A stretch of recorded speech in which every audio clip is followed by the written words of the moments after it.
right? Can you Yes, see sir. the slide? Yes, Okay, sir. fine. Yes, yes, Uh, yes. okay, last time I just introduced you about switch mode power supply, and we have seen how important switch mode power supply is.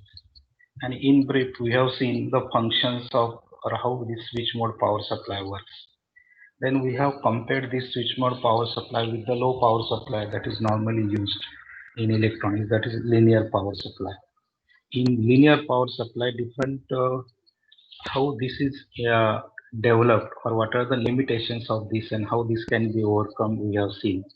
Especially you must understand what is the reference voltage that we obtain, that is from Zener diode.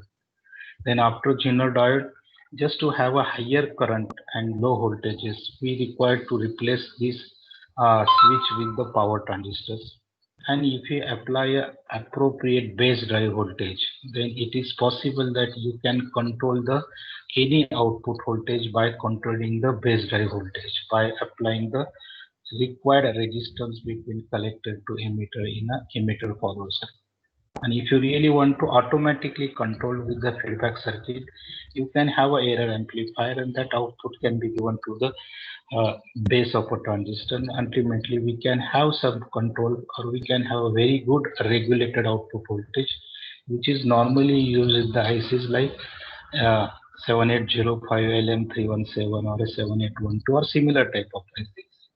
Now the our requirement is that for computer supply or for that matter even if it is a TV or any other medical equipments or monitors or as I said DVD, we normally used switch mode power supply because we need a lower voltage and higher current. At the same time, we want the efficiency of that power supply should be very high. In other words, there should not be any wastage of power. And that is the main reason why we go for switch mode power supply. Then in last lecture, I told you in this, well, there is a basic difference between linear power supply and switch mode power supply. In a sense, directly we use AC input, we use a rectifier in the SMPS and we directly get the DC voltages. That is about root 2 times the what we say the input supply voltages. Now, as we get this DC voltage, maybe about 3 and 135 maybe in US or something like 3 to 315, 320 as a DC voltage, which is applied to through bulk filter directly given to inverter chopper or what we call as DC to DC amplifier. Actually, this DC to DC chopper circuit, not amplifier, DC to DC chopper actually cuts or it actually regulates the output voltage. As you have studied the chopper, it is possible that it can be a you can have high output voltage higher or even you can have output voltage lower. So these are the it is possible. So whatever the output of chopper, it is actually given to the output transformer, which is a high frequency transformer because this chopper frequency is very high, and this chopper frequency is actually controlled by this is controlled by FET switching circuit that we'll see today. In fact, our today's uh, what I'm going to explain you is this SMPS in a detail with the help of a block diagram again by uh, going into further blocks of each block will be divided into some further blocks. Once you understand the actual operating of the circuits and different block diagrams actually helps you to find the problems in the circuit or identify or locate any fault in circuit. That is why we'll study this particular circuit with the block diagrammatic treatment. Once you say this is output transformer, which is a high frequency transformer, especially mostly use the ferrite core transformer because its switching frequency, magnetization, demagnetization is very fast and it can be controlled. At the same time, at the secondary of this particular transformer, you can have a different windings depending upon the what voltage you require, maybe 12 volt or a 50 volt, 3 volts, 5 volts, etc. And for that, we can use output rectifier diodes. That is called as normally these are the Schottky diodes which are used for controlling this output voltage. And further, we use a filter so that you can get the expected 12 volt, 5 volts, 3 point volt from this output transformer. And then some of the signal is again taken as a feedback and given to the chopper controller, which is normally an one typical IC used here. And based on the output signal variation, it actually gives some error or feedback signal, which actually decides what should be the pulse width modulation, or what should be the width of the pulse. In fact, it controls what is called as a duty cycle of the signal. That we'll see in the circuit. So let's see what are the um, different blocks in a switch mode power supply. So this is the very first circuit that we have. Now, if you see the very first part, it is a power supply connector, which is normally at the back end of your SMPS power unit. This is a C14 connector, that is a power plug, which you directly apply AC signal voltage to this. It could be 130 or 230, as I said, based on input supply voltage. Or normally we follow the European standards, so our AC supply voltage is always a 230. Then it is given to main power switch. Now this is a particular switch also available at the back end. Nowadays this is gone. In fact, to reduce the cost of the power supply unit, this switch nowadays you will not find. It was found in the older SMPS circuits because of the rugged design of SMPS, it is no longer required, and also it saves the at least say 10-15 rupees of the power supply cost. Then after this main switch, you can also make on and off from this particular switch, where this input AC is directly applied given to the input protection circuit.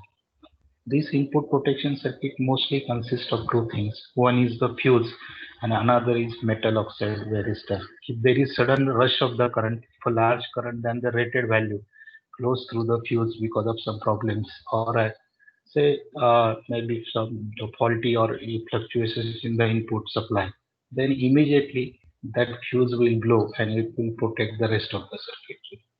In case there is sudden large voltage appears as a surge voltages across this, then immediately this makes a metal oxide resistor shorts, and because of shorting of this, entire current is now applied to the through this particular fuse, and again this fuse will blow and it will protect the further circuit. In most of the SMPS circuit, this part is mandatory. In low power or very cheap power supply circuit, which is not standard power supply, probably they are not using this. But this is a common practice, and almost every power supply you will find these two. There will be always there for protection of the SMPS. Then immediately after this next circuit comes the EMI or RFI filter, that is electromagnetic interference or radio frequency interference. As we say, input signal is power signal. This power signal is coming, so there will be some transient noise or a switching noise or even power supply noise. If those frequencies are above than 50 hertz and if these are causing some problems, then that should be removed, and it is actually filtered by EMI or RFI filter. If any high frequency coming upper other than 50 hertz, that is filtered out by using this. So it is actually safeguards your say domestic equipment, so that is humming noise and other things. Probably it will not have any.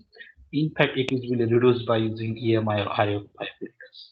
Once this EMI RFI filter, then next stage is your rectifier bridge. So as we said, directly input, this is the protection circuitry, and immediately we have seen the rectifier as the first block in earlier block diagrams. So either function of rectifier is to convert AC voltage into DC voltage. So that is why when input voltage is 110 to 230 volts, then it is converted into respective DC volt. That means AC is converted into first DC by this rectifier bridge. Here normally the bridge rectifiers are normally employed with higher ratings of diodes, which is directly exposed to 230 voltage or higher than this. So PIV ratings of these diodes will be very high. So as here rectification will be done and we'll get this what is called as about 135 to 320 volt DC will be get. Even rectifier bridge as well as filters are also used so that we can have certain DC here.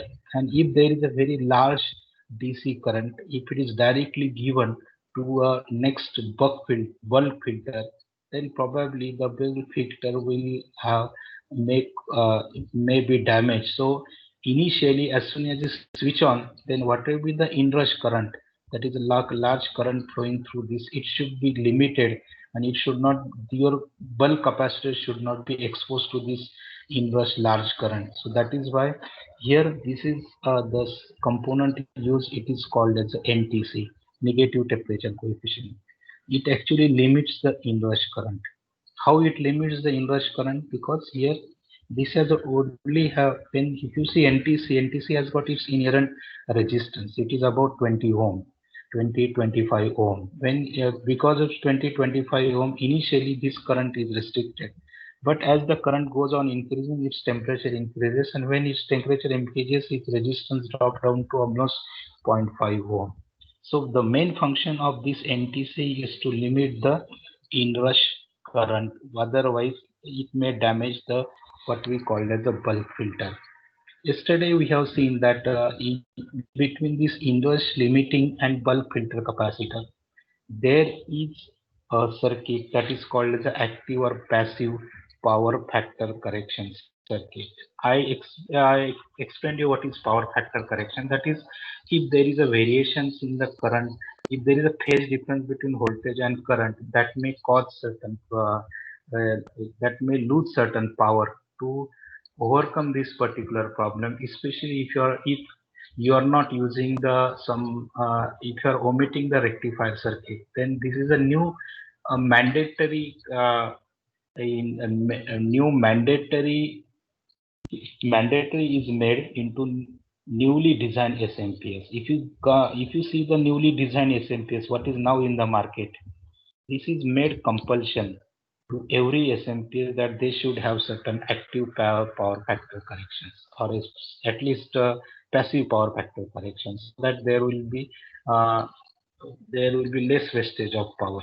So once this is power factor correction circuitry will be in old, probably in old power supply, this circuit may not be there, but in new power supply, you will always have this particular block, that is PFC correction, which will ensure or which will safeguard the both NTC and this PFC will safeguard your bulk filter capacitor, because this is the capacitor which actually provides the required DC voltage to the high voltage transformer, or I will say high frequency transformer.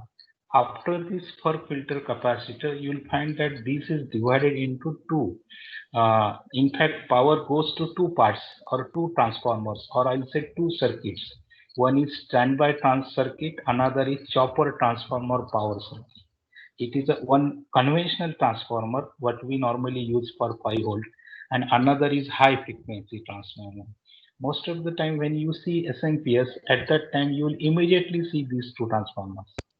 One is small transformer. If there is this, then you should understand that the conventional transformer is used for standby circuit. Now the question comes that what is this particular standby circuit? So if you take the example, probably everyone is switching on your TV in the home. If you see, whenever you switch on your TV, at that time, you will find that mostly you switch on your TV from a remote. Okay, if you make your TV off from the remote, it is not completely off, but your reason that circuit works, but it provides the continuous 5 volt supply to your microcontroller circuit. That is a standby circuit. So whenever you switch on your TV by pressing the power signal or power button on your remote, at that time this standby circuit actually gives the wake up signal to your chopper transformer circuit. When this wake up signal given to this chopper transformer power circuit, at that time only it starts generating the what we call as an higher voltages, and if that higher voltages is given, then only the further switching on of say your TV or any other related equipment starts. That means the main function of standby circuit is to provide the fixed 5 voltage to a microcontroller or a similar circuit.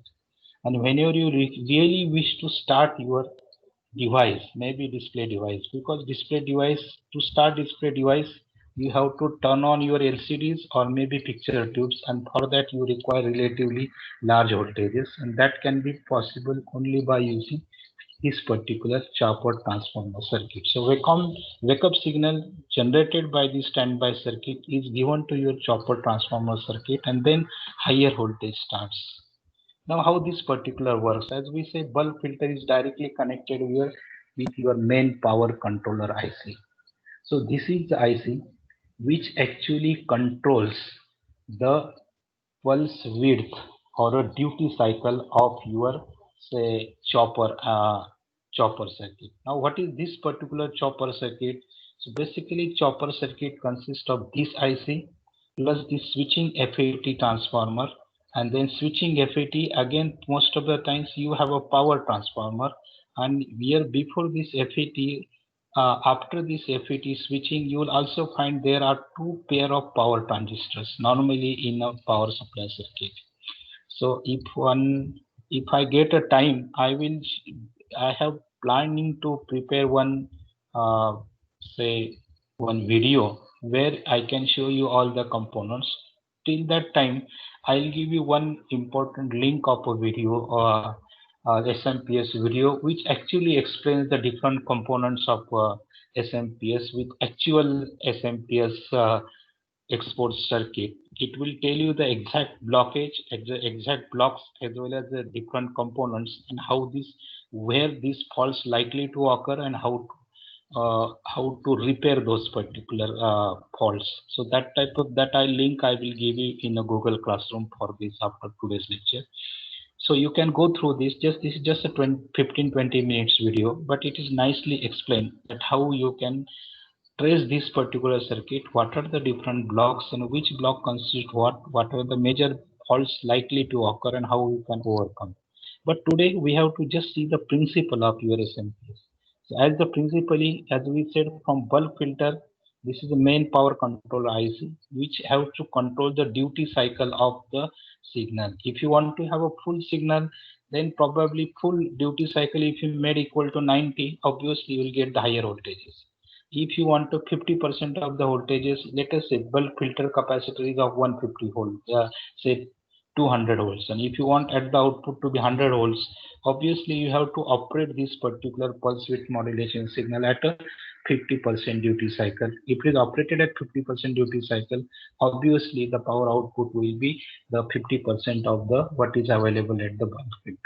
So that is the main purpose of main power controller IC, which actually controls the pulse duty cycle of your uh, PWM signal. Then this is actually switches this particular transistor. Obviously, if the signal goes high, so this switching transistor will be on. If the signal goes low, then immediately this will be off. So ultimately, it will be generating a very high frequency signal, which will be ultimately applied to your power transformer. Now, obviously, this power transformer is working at a very high frequency. Mostly frequency used is 50 kilohertz or 100 kilohertz. And at such a high frequency, if you go for a normal transformer, it will have a very big size of a transformer will require, which probably the entire box, if you see, that will have to be of this particular size. But as the frequency increases, transformer size normally decreases. So that is the ratio frequency and say the size or volume of a transformer. Especially for high frequency, to have a better response and see magnetization, demagnetization, what is we called as the hysteresis effect and all these, that is best observed in a material like ferrite materials, and that is why these ferrite transformers are used as a switching transformer in SMPS. So once you got this, then probably once you have this will be a somewhat of what we can say this primary, this secondary will be connected. Secondary of this particular power transformer will have a multiple windings, that is different turns ratio depending upon how much voltage you require. Then across different secondaries, these common cathode Schottky diodes are connected. One diode, if you want somewhat 20 or 12 volts at the output, probably 15-20 volts diode Schottky diode is connected in the circuit, and with the proper circuit with a filter you can get the 12 volt at the output. Or otherwise you can have some higher, if you want to 50 volts, then higher Schottky diodes will have to use. So there are different 2-3 diodes are used, combination of, as we especially in SMPS we require only 3 voltages, plus 12 volts, minus 12 volts, plus 5 volts, and 3.3 volts. So for this, there will be 3 diodes will be used, and which will be controlling. In fact, these are the 3-point diodes and Schottky diodes, and which will actually work as a rectifier. Along with filter, it will give the expected DC output from this. Then once after this filter capacitor, there will be, to limit the current, there can be current shunt resistance. Or sometime here also we require to use certain overcurrent protection. If there is suddenly current is increased, then that should not damage the further circuit. But for that, here you will also find there are certain overcurrent protection or over voltage protection in the form of circuit breakers or suppressors like the surge suppressors. These are normally used, and from this you take a feedback signal. This being an high voltage signal, we require to give the low voltage signal as a controlling. So separate the high voltage signal from a low voltage signal. We use a optocoupler. That coupler gives the error signal, which is ultimately given to the main power control IC we have seen earlier here in main power circuit. So this is the main power circuit, and here from this filter capacitor actually we generate a signal that is what we call as a feedback signal, and this feedback signal is given to your main power control circuitry. Based on this error signal, your PWM will be controlled. Okay, so this is all operations of your SMPS.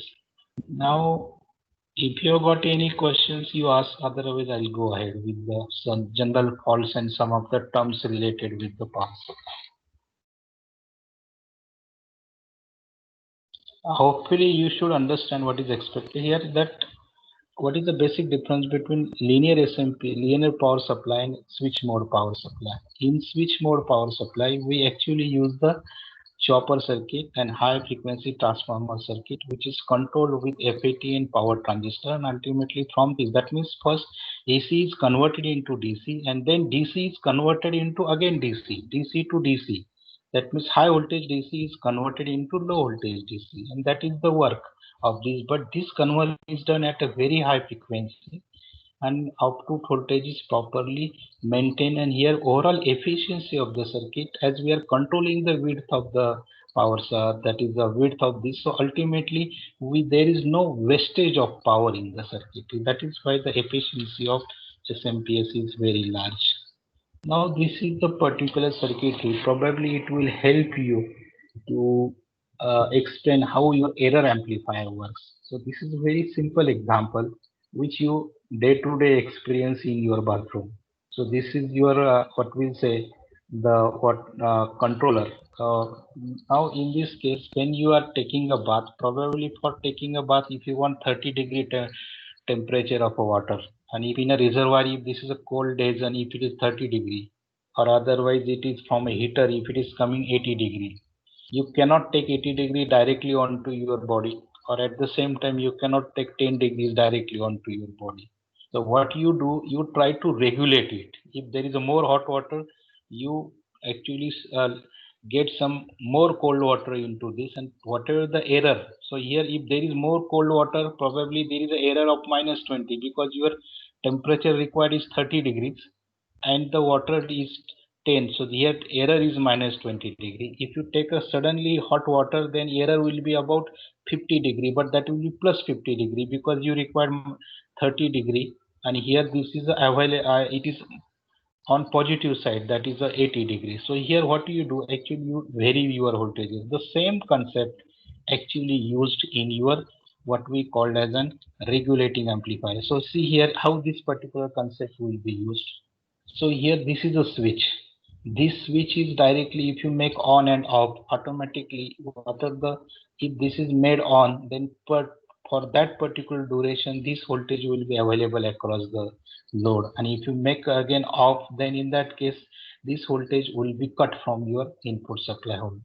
So instead of using this manual switch or mechanical switch, you can use this transistor as a switching element, and that is why we call this as an SMPS. And this is the IC which actually controls the switching on and off of a base transistor by supplying the base signal to this. And whatever the base signal, it is shown over here. And here you can change the width of this. If you make the more due, as you are aware, I do not need to explain you now what is duty cycle. That is on time divided by on plus off time. And if you make a more and more on time of a signal, that means here duty cycle will be increased, power will be increased, and more power will be given. So ultimately output power will be more. So if you want to have a less power, then in that case, you again the error signal will reduce the if the more and more error signals will be there, base drive will be reduced, and ultimately your what we say the duty cycles will be controlled. And if duty cycle is less, output will be automatically less. So this way, this SMPS circuit works. So this is the all operation of the SMPS which I have just explained you. Now this is the one slide I wanted to show you is that these are normally a ferrite cores, which are normally these are the ferrite cores first. Here this one and this one R0, one R5. This is normally used for a low frequency 50 hertz normally in rectifier. But normally this is used at a very low frequency. But if you see these particular cores, these are down cores. These cores are used for 100 or maybe 50 or 100 kilohertz frequency. And whatever be this pink color, this is used in megahertz. So these are the ferrite cores. So what we say, this is the ferrite material as such. And this is the inductor wire which is wound over this. So now what is the here either here why this particular core is used, because core is used to magnetize or demagnetize, that is store the energy or discharge energy, similar like your what we say bulk capacitor. So this is the transformer which actually operates at a very high frequency. Now if you see the relative hysteresis of this particular ferrite materials, will find hard magnetic material which will take a larger time to magnetize, at the same time very large time to demagnetize. But if you take a soft magnetic material which works at a high frequency, then in that case you will find this will as it will have a very sharp magnetization as well as sharp demagnetization curve. So it can be magnetized and demagnetized at a very high rate. And if you magnetize and demagnetize, see another here it is core. Now whenever we say this is a ferrite core or a magnetic core, at that time it's E-shaped core. E-shaped is kept one above in front of, and about this the winding will be there. So if you have this and if your current is flowing through the winding, then automatically there will be a magnetic flux develop around this. There will be two flow that this is a magnetic material, there will be south and north flow, and again this the current will be flowing in certain direction. So here this is a magnetic flux, and more the powerful you have this particular transformer, more the energy stored into this particular magnetic field. And that is why, and it can be suddenly charged as well as it can be suddenly discharged.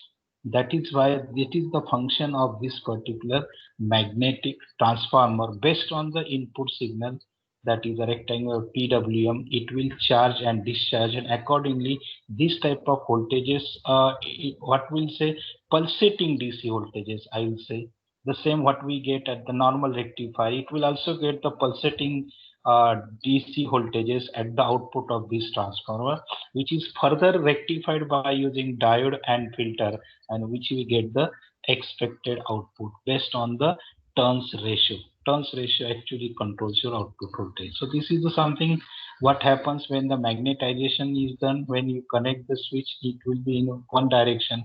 When you have a demagnetize that particular, then it will have a current in the reverse direction. If the current is shown in one direction, the current can be in a reverse direction when it is there. So I have explained you what is PWM controller and what is the error feedback amplifier. Actually, this controls the width of your this. Now coming to the some important characteristics or terms that are used in power supply circuits. So these terms are, very first is a rated voltage. The rated voltage is the generated power by power supply as per the requirement of the system. For example, if I say my SMPS is 400 watts, that means that power supply should generate a power of 400 watts. That is called as the rated wattage. So whenever you go into the market, you directly say for SMPS, I need a 550 watts of SMPS. That indicates that how much power or how much peripheral devices you are likely to use in your circuit. The next part is efficiency. So efficiency is the ratio of power consumed by PC to the total power synced by the power supply.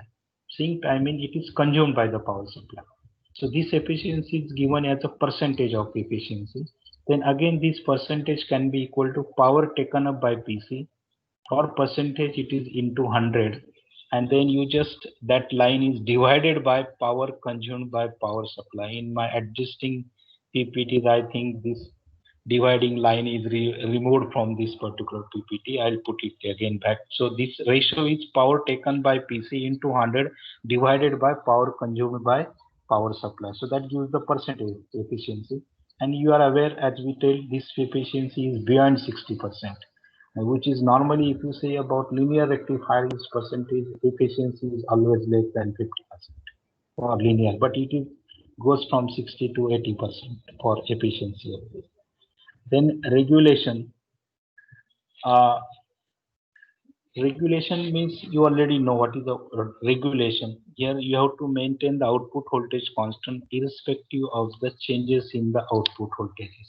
That output voltage may change because of supply voltage, or maybe if there is any change in load, then that output voltage may change. But in regulation, it is a measure of keeping your output voltage in spite of changing in the input voltages. So load regulations of two types. Regulation is of two types. One is load regulation. We have to maintain the output voltage constant in spite of change in the load voltage. That is called as a load regulation. And another is line regulation. Lines means input supply. We have to keep the output voltage power supply constant in spite of variations in the input power supply. That is called as a line regulation. Then next is a ripple factor. These are pulsating DC, as you know. So AC component present in a DC signal is called as a ripple factor. And ideally, a ripple factor should be low, but it cannot be low. But rather, ripple factor of SMPS is much higher than the even linear power supplies.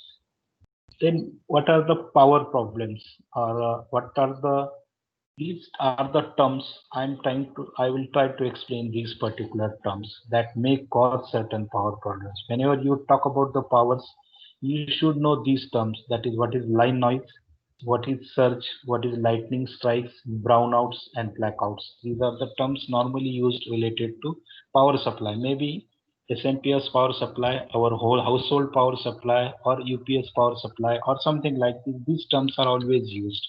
So if you see this waveform, then this from this waveform, you will find that when there is no voltages, that is a blackout. When there is no voltage, no current, this particular line show blackout. That means, you know, when we have a blackout at home, when the light goes off, that we normally call the condition is blackout.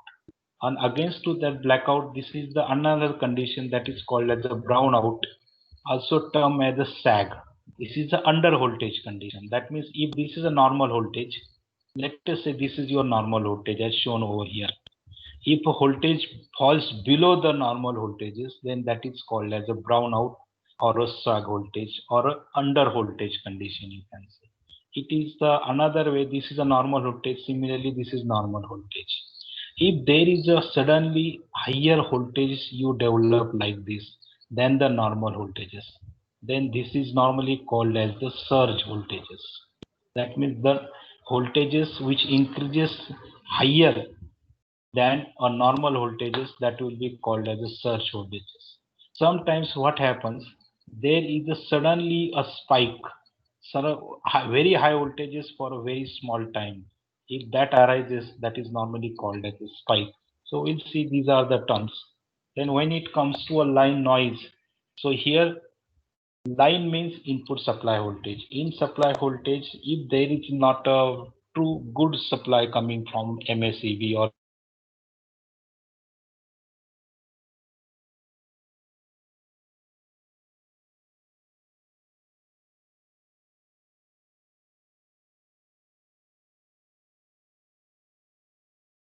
is there, if there is a noise, hello,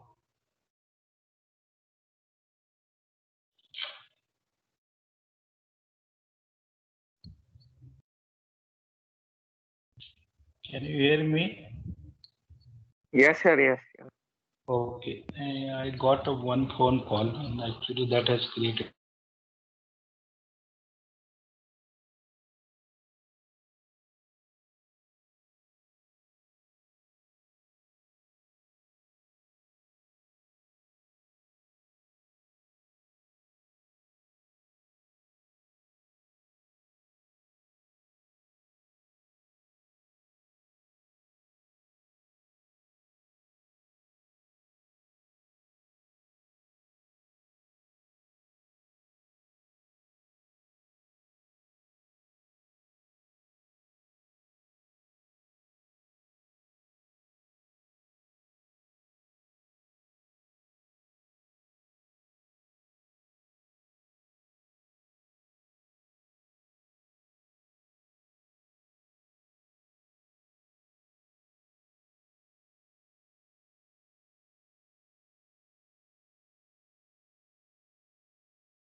अरे sir left झाले वाटतं. Hello, कोणाला आवाज येतोय का? हो हर्षद. अरे sir left झाले वाटतं.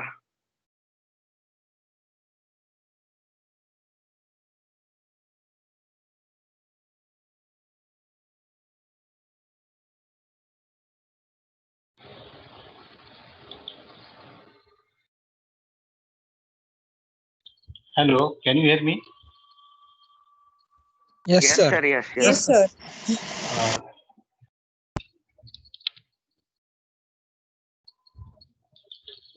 Sorry, there was a mistake from my end. Actually, what one phone not to hear any phone. I have switched off my phone, and because of switching off, actually I'm using my hotspot for taking your lecture. So hotspot was closed. Sorry for the break. Uh, anyway, now as I said, this line noise. Then coming to the surges, this is the very high voltages that we experience. Temporary increase of high voltage for a very small time, maybe some thousands of seconds. And if this voltage may rate go to about 110 volts to thousands of volts.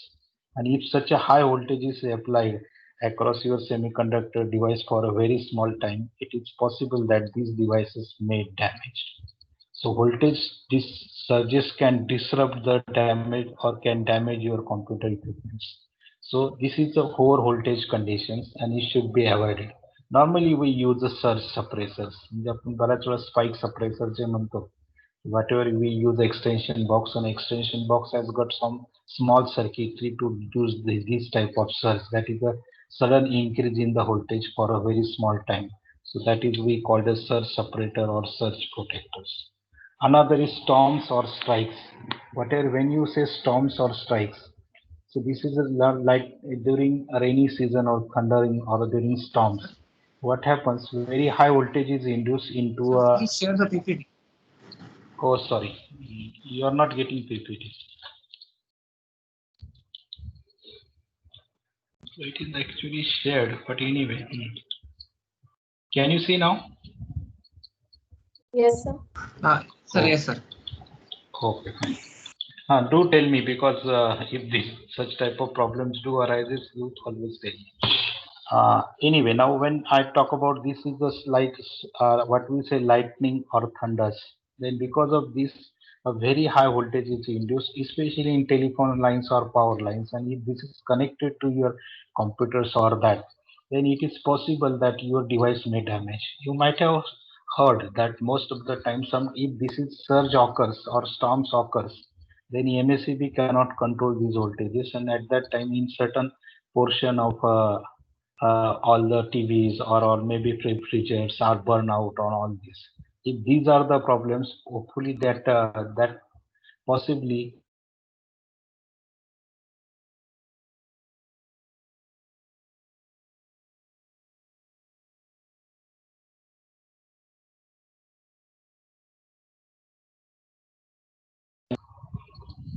hello, can you hear me? Yes, sir. Yes, sir. But I am getting some other types of sound. That is why I'm a little bit confused. Anyway, about brownout, as I said, it is under voltage condition. That is a SAC condition. And if you have a under voltage conditions, that is not a rated voltage. If a memory operates at somewhere at 3.3 volts, and if it gets only 2 volts, obviously content will be lost and your computer will hang. So this is random memory of problems will be there, or your motherboard can have a problems, or even low voltage PC can draw a larger currents and it will make lead out to certain other problems. So this brownout condition should also be avoided, or it should be the output voltage should be a stable voltage. Then as blackout, that means if total power failure is there, almost your voltage current drops to almost zero, then that will be called as a blackout. So this is physical interruption of power by either a person or a nature. That what we say when we light goes off, that we call as a blackout conditions. When we say spikes, spikes is something like a very high voltages for a very small time. So surge and spike, what is the difference? Spike is more dangerous than the surge. Surge maybe have certain very only high voltage conditions will be there, but not very high. Here spike is that very high voltages for a very small time, and because of this very high voltages can be applied across a device. So that should be avoided. It could be because of lightning strike or high voltages, or even if some machines like drilling machines, welding machines are operated nearby your computers, then also possible that you may have some spikes generated. Then these are related to certain power related problems. But what I think tomorrow I will cover this particular faults related to SMPS, as well as I'll cover some post bit codes and error messages tomorrow. That is from third chapter. So today I'll stop here, and tomorrow again at the same maybe at 12:30 at our regular time I'll continue tomorrow's lecture. Okay, till that time you have any problems about anything you can ask.